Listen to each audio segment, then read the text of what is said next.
They were born from the earwax of the sleeping god. They were giants the size of 10 mountains, and they got a terrible boon, that they could only die when they chose to. And Bhagawan Vishnu fought them for 5,000 years, yet he was losing. The universe was held captive by two arrogant giants, but the Divine Mother has a way of turning a death wish into a death sentence. How did she change the fate of the universe? Watch this video till the end to know. Namaste friends and welcome back to Chaturya, the fourth state. I am your host K. Hari Kumar, and in the last episode, we saw how the Divine Mother used a silent curse and a brilliant strategy to restore Vishnu's head and save creation from the asura called Haigriva. Today, in episode 3 of our Devi Bhagavatam series, we tackle the biggest mystery from episode 2, the primal giants who are already threatening the cosmic waters. This is the entire saga of the 5,000-year-long battle against Madhu and Kaitabha. But before we begin this episode, let me ask you a simple favor. Please hit subscribe and the bell icon for notifications, because your support keeps me motivated to make more content from our ancient history and folklore. So let's begin.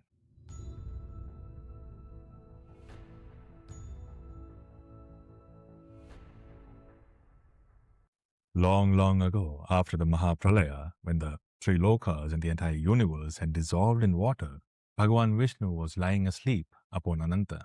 It was then that the powerful asuras, Madhu and Kaitabha, arose from the wax of the sleeping Vishnu's ears. The two huge asuras, seeing the vast empty ocean, debated their very existence. They wondered, who created this ocean? Why are we living here? Who are our father and mother?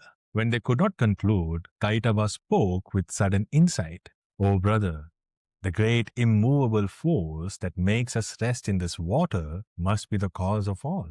The highest Devi must be the cause of us." With that thought, they instantly heard the beautiful Vagbija, the seed mantra of speech of the goddess Saraswati in the air. And they began to chant this mantra with steadfastness for 1,000 years. The Adya Shakti was pleased with their devotion. An invisible voice addressed them. "O Danavas, I am exceedingly pleased with your tapasya. Ask any boon that you desire." Puffed up with pride, the giant asuras made their demand. "O Devi, grant us that we will die only when we will it ourselves, or when we want it ourselves." Now, nobody would ever ask for death, right? So this was a very clever boon that the asuras asked. The Vagdevi granted the boon of Ichha Mrityu to die only by their own choice, making them invincible to all suras and asuras. Their roars of joy shook the infinite sea, and they were truly, truly eternal now. It was then that Madhu and Kaitabha saw the immense golden lotus rising through the sky, and seated in it was none other than Brahma, the creator. Madhu and Kaitabha shouted, "O Brahma, either fight with us or leave off this lofty seat and go anywhere you like.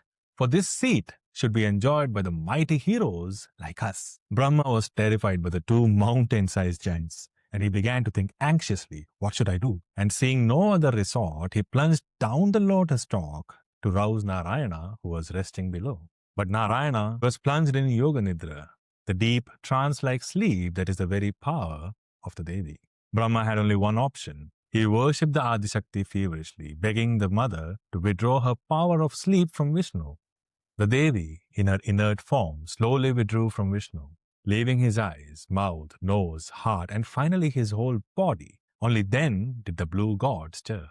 Vishnu awoke and saw the terrifying Madhu Kaitabha, but Bhagavan bravely accepted the challenge. He battled the sinister brothers without rest. The asuras, using their boon's advantage, fought Bhagawan Vishnu turn by turn. So while one attacked Vishnu, the other one would rest. And Bhagawan Vishnu grew tired because he was only one and he was continuously fighting these two giants. And after 5,000 years of ferocious battle, Vishnu was vanquished, reeling from their stupendous blows. Bhagawan Vishnu was tired from the battle.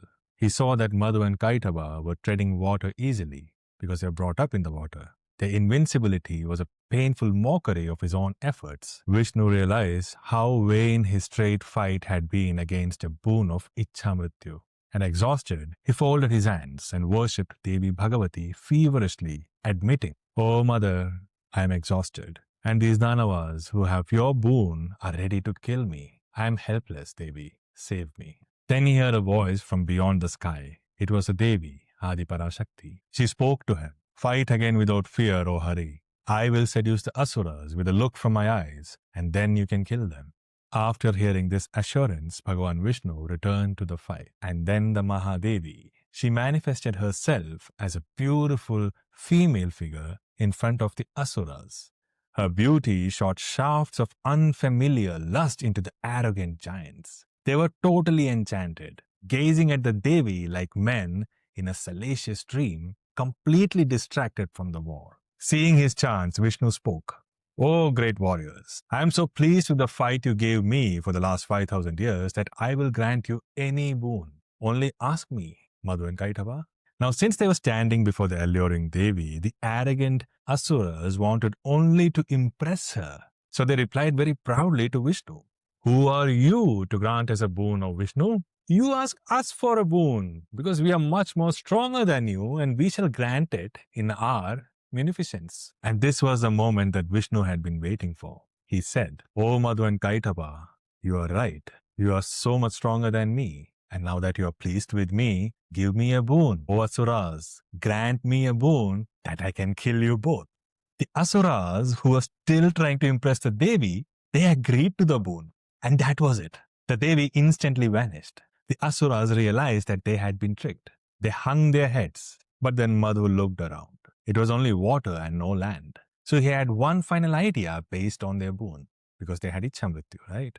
So he placed his final condition. Madhu said, "O Vishnu, we will let you kill us, but it must be on solid ground where there isn't even a single drop of water." In the waters of Ekarnava, there was no dry place. But Vishnu, the master strategist, the source of all intelligence, he replied very calmly, "Tathastu."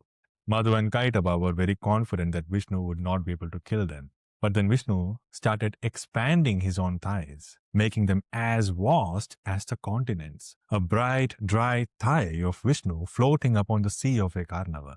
Madhu and Kaitabha realized that they had lost. So they laid their heads on Vishnu's thighs, which served as their executioner's block. And with the Sudarshana Chakra, Bhagavan Vishnu struck those heads off. It is believed that their marrow, which is known as Meda, flowed out of them and mixed into the sea. And later, when the sea became the earth, it was called Medini. And that is a powerful story of how Mahadevi used illusion, ego, and ultimate cleverness to save creation from a doom that lasted 5,000 years.